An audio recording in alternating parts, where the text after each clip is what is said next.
मान में यदि विष भी ले लोगे तो वह अमृत बन जाएगा, और जबरदस्ती से तुम्हें रत्न भी मिल जाएंगे तो वो भी हमारे प्राण ले लेंगे। तीन तरह के लोग होते हैं, एक वह हैं कि खुद कमा करके खुद खा लेते हैं, एक वह हैं दूसरे कमाते हैं झपट्टा मार के खाते हैं, और एक वह हैं जो स्वयं कमाते हैं दूसरों को खिलाते हैं। वो बहुत बढ़िया लोग हैं, स्वयं कमाते हैं दूसरों को खिलाते हैं, निराभिमानी है।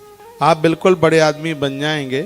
सहज बनिए, सरल बनिए, ऐसा व्यवहार किसी के साथ मत कीजिए जो स्वयं को पसंद ना हो। मेरे महाराज जी इसके ऊपर बहुत बोलते हैं। आपकी तरक्की को कोई रोक नहीं पाएगा। ऐसे बनिए, ऐसा व्यवहार किसी के साथ मत करना जो आपको स्वयं में जो अच्छा नहीं लगता है। फिर ये सोचें कि हमने किसी के संग ऐसा व्यवहार किया है, कोई यदि ऐसा हमारे साथ करता तो हमें कैसा लगता। यदि आप गलत व्यवहार किसी के साथ करते नहीं है, किसी को छलते नहीं है, किसी के साथ कपट नहीं करते हैं, तो इस दुनिया के सर्वश्रेष्ठ लोगों में से एक लोग आप भी हैं, एक नाम आपका भी आता है। अगला सूत्र मैं संप्रेषित करना चाहूँगा।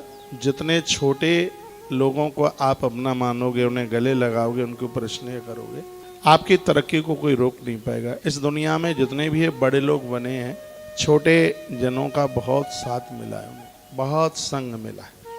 गणेश जी सबसे पहले पूजे जाते हैं, यहाँ तक देवता भी गणेश जी की पूजा करते हैं। गणेश जी की एक खासियत मुझे दिखी है, गणेश पुराण भी हमने भक्तों को सुनाई।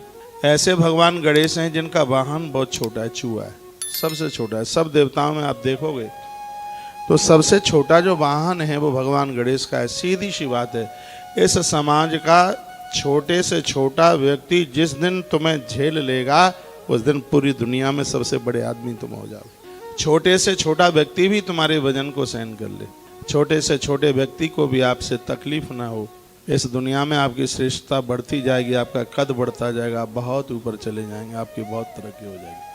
ये धन पैसा लेकर के कोई ऊपर से चल के नहीं आता। जो इतने संभ्रांत लोग हुए हैं वो यहीं धरती पर हुए। उनकी सोच, उनके विचार कुछ अलग ही थे। उन लोगों के अंदर सहजता थी, बहुत ज़्यादा, बहुत विनम्रता थी। और हमारी सहजता और हमारी विनम्रता, हमारी अलौकिकता ही हमें महान बना देती है।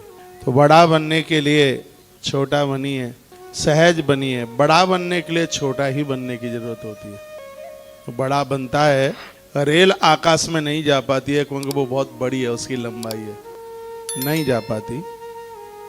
लेकिन हवाई जहाज का वजन ज़्यादा नहीं है, रेल से तो बहुत कम है, बहुत ज़्यादा कम है, इसलिए वो आकाश में पहुंच जाती है। सीधी सी चीज़ है, जो चीज़ भारी है उसको फेंकोगे बहुत दूर तक ऊपर जाती नहीं है। जो हल्की है, पतंग ऊपर चली जाती है, उसका वेट नहीं है, उसका वजन नहीं है। अहंकार के वजन से जिस दिन आप छोटे हो जाओगे, उस दिन तुम ऊपर उठते जाओगे, बहुत ऊपर उठते जाओगे। लोगों को लगता है कि हम लोगों के साथ कर्कश स्वभाव रखें, उनके ऊपर तानाशाही दिखाएं तब हम बड़े। नहीं, कभी भी नहीं हो सकता। हमने महाराज जनक को पढ़ा है। मिथिला के नरेश उस जमाने के सबसे बड़े राजा थे, बहुत राजा थे। महाराज दशरथ तो अपने आप की शर्मिंदगी एहसास कर रहे थे जनक राजा के सामने। वाल्मीकि रामायण, अपने आप को शर्मिंदगी की, इतने बड़े राजा के साथ मेरा संबंध जुड़ा है। महाराज दशरथ चक्रवर्ती सम्राट थे, लेकिन फिर भी उनको इस बात का एहसास हो रहा था कि मुझे इतना बड़ा रिश्तेदार मिल रहा है। लेकिन महाराज जनक की आप विशेषता आप देखेंगे, पेड़ों को प्रणाम करते थे। और मैं निवेदन करना चाहूँगा, जीवन में सबसे बड़ा आदमी है वो, सब कुछ होने के बाद उसके पास शांति हो, उसके पास संतोष हो। संतोष से ही वो जी पाएगा, नहीं तो रात रात भर उसको नींद नहीं आएगी। इस संदर्भ में एक बात कहता हूँ, महाराज जनक बहुत सुलझे हुए हैं कि महाराज जनक के यहाँ प्रभु राम दशरथ के यहाँ आ गए।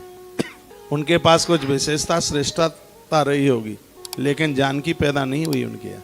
सीता तो उन्हीं के यहाँ पैदा होती है। सीता शांति है। शांति तो वही पैदा होती है जो विदेह बन गया, जिसको अपने शरीर का भी होश नहीं, जो अपने शरीर के लिए भी जीवन नहीं जीता, शांति उसके पास होती है।